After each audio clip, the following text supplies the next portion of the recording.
everybody, welcome back to the Starved Rock Murders. I'm your host, Andy Hale.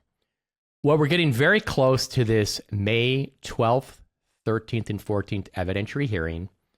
It's been scheduled for 3 days. We're going to present our new evidence that I think proves Chester Weger is innocent, even though that's not our burden. Our burden is to show that the new evidence, when you combine it with the evidence at the trial, the criminal trial, would probably lead to a different trial result. I think the answer is going to be yes. But here's what I want to talk about today.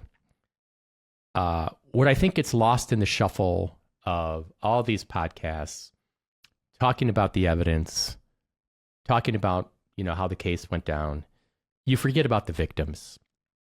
And I want to dedicate this podcast episode to the three women, the victims in the Starved Rock murders, Mildred Lindquist, Frances Murphy, and Lillian Oetting.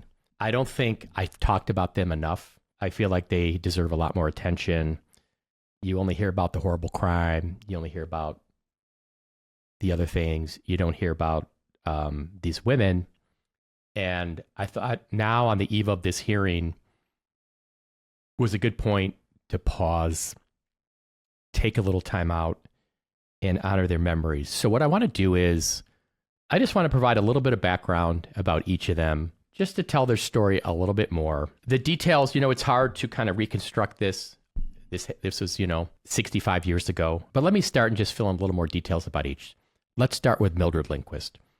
She was born Mildred Monica Emma Schubert on September 10th, 1906 in Chicago, Illinois. Her parents were Wilhelm and Matilda Schubert. Mr. Schubert was apparently a lumber dealer in Chicago.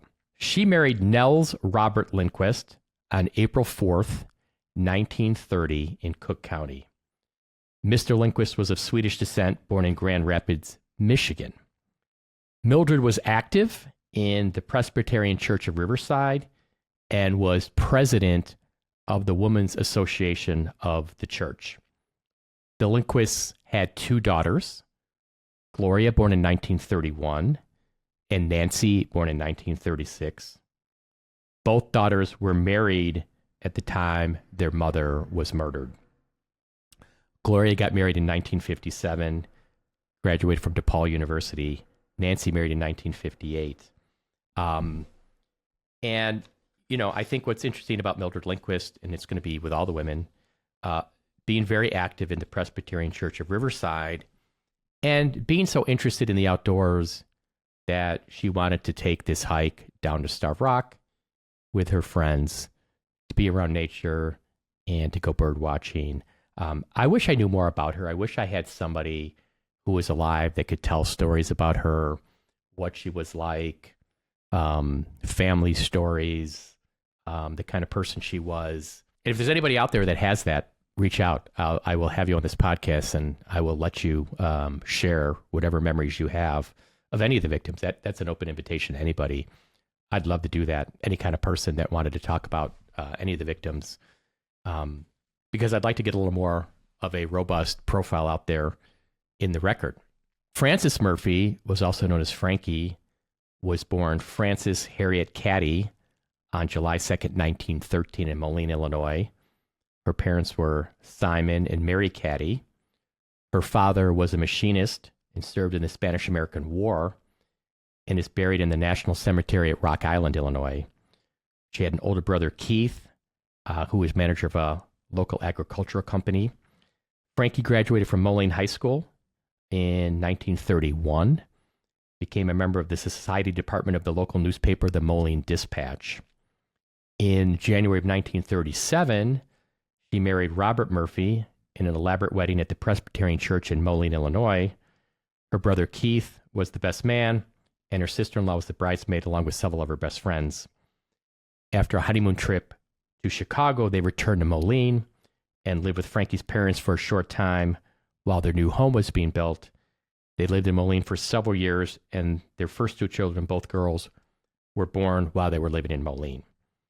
After 1940, her husband got a job in the Chicago area, and they moved to the Riverside community. They had their third child, a boy, and a fourth child, another girl, while they were living in Riverside. Like Mildred Lindquist, Frances Murphy was active in the local Presbyterian church. She served on the school board and was an avid rose grower. I think that might explain some of her love of nature and some of her interest in going down to Starved Rock. When Frances was murdered, her oldest daughter was married and expecting her first child. The two middle children were in college, and the youngest daughter was only 12, living at home. I mean, it's just so sad. Frances Murphy was buried in the Oakwood Cemetery in Geneseo, Illinois, near her mother-in-law and father-in-law. Another person that, very active in the church, just like Mrs. Lindquist. Then there's Lillian Oetting. She was born Lillian Isabel Walsh on September 7th, 1909. Her parents were John and Margaret Walsh. Lillian was born in Northern Ireland. I thought that was interesting. She came to America with her parents in 1914 at age 4 and settled in the Chicago area. Married George Herman Oetting on April 2nd, 1931. Their first child was a son named George, born in 1932, and was lieutenant in the Air Force, stationed in London at the time of her death. Had a daughter, Nancy, who was born in 1937, became a teacher. A daughter, Judith, who was attending college in Appleton, Wisconsin. And Lillian Oetting lived in Riverside, like her friends, and continuously did until the time she died. She also was an active member of the Presbyterian Church of Riverside. She enjoyed growing flowers, and in 1954 was part of the Berwyn Garden Club, where both she and her daughter received first-place ribbons in a flower show. So you can see from all three women, very active in the church, very active in enjoying nature, and to go to Starved Rock in the month of March when it was cold shows you that, and obviously they had camera and were taking photos, that it didn't have to be sunny out, didn't have to be nice out. They just enjoyed nature even when it's cold. You can still see birds. You can still enjoy the park. Three wonderful friends by all accounts. And I think it's important not to lose sight of them and their memories. And like I say, if anybody has any stories they want to share about the women, please reach out. I'm happy to try to share those and talk about those a little more. I wish I had more information to share, but I thought just taking the time to just give you a little bit more of a sketch about them, who they were, their families, their backgrounds, was important and is important, especially as we kind of approach, the end of the road here in this case. You always want to remember the victims and the tragedy that happened in Starved Rock State Park back in March of 1960. There's one more name I want to mention that I also want to do a short dedication to, and that's Chester Weger's criminal defense attorney, John McNamara, who handled his trial in 1961. John McNamara at the time was 39 years old. He was an attorney from Marseilles, Illinois. I'm looking at an obituary I found from the Times in Streator, Illinois, dated Monday, September 21st, 1970. I'm just going to read this obituary to you. It's titled, Attorney McNamara Succumbs. The president of the LaSalle County Bar Association, John Arthur McNamara, 49, Marseilles resident, died suddenly Sunday at 11:45 p.m. while visiting in a friend's home. Mr. McNamara was LaSalle County's assistant state's attorney for 6 years and was presently public defender for LaSalle County.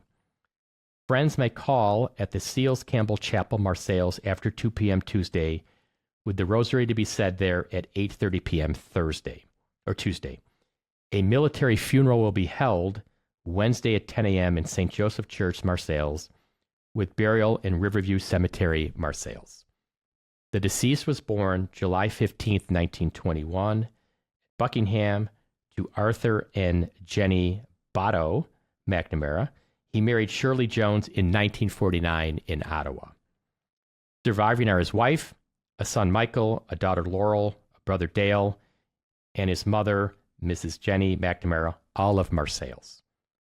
Mr. McNamara was graduated from Marseilles schools, LPO Junior College, the University of Illinois Law School, and the University of Virginia Judge Advocate School. He was a World War II veteran, having served 44 months overseas and winning the Purple Heart Medal. He served in the Judge Advocate's office for 1 year during the Korean War and was discharged as a major after serving 23 years in the U.S. Army Reserves. The deceased served as an attorney for the Marseille School Board, was city attorney for Seneca, and was a fourth-degree Knights of Columbus and a member of the VFW and American Legion. Wow, and to die at 49. So sad.